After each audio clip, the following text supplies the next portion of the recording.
قرآن مجید امام کی ذات میں نازل ہوا ہے۔ اور اسی طرح ماہ رمضان سے جو مراد ہوتا ہے 12 مہینے ہیں۔ 12 مہینوں میں سے 12 مہینوں کا مطلب ہوتا ہے کہ ایک جو پیغمبر ہوتا ہے یا ایک امام ہوتا ہے اس کے 12 حجت ہوتے ہیں،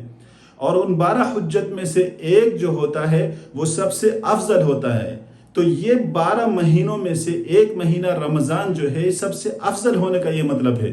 جس طرح یعقوب علیہ السلام کے 12 بیٹے تھے یوسف علیہ السلام سمیت، یہ 12 بیٹے جو ہے یہ حجت تھے، ان حجت میں سے ایک یوسف علیہ السلام جو تھے وہی کیا تھے، سب سے افضل تھے،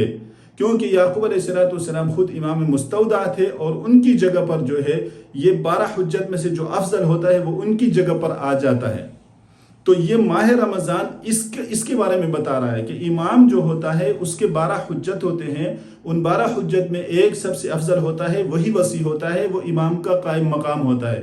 رمضان کا فلسفہ یہ ہے۔ اور اسی طرح جو ہے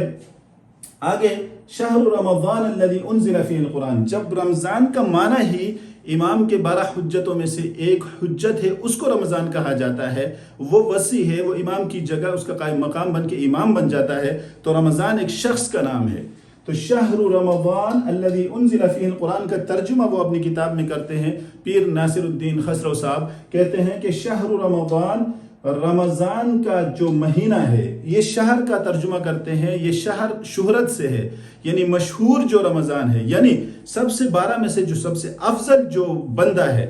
شہر رمضان، رمضان کا مہینہ یعنی مشہور رمضان، تو وہ شخص ہیں، وہ شخصیت ہیں انزل فیہ القرآن، جس کی ذات کے اندر قرآن نازل کی گئی ہے، ھدی للناس، تاکہ وہ لوگوں کی رہنمائی کرے۔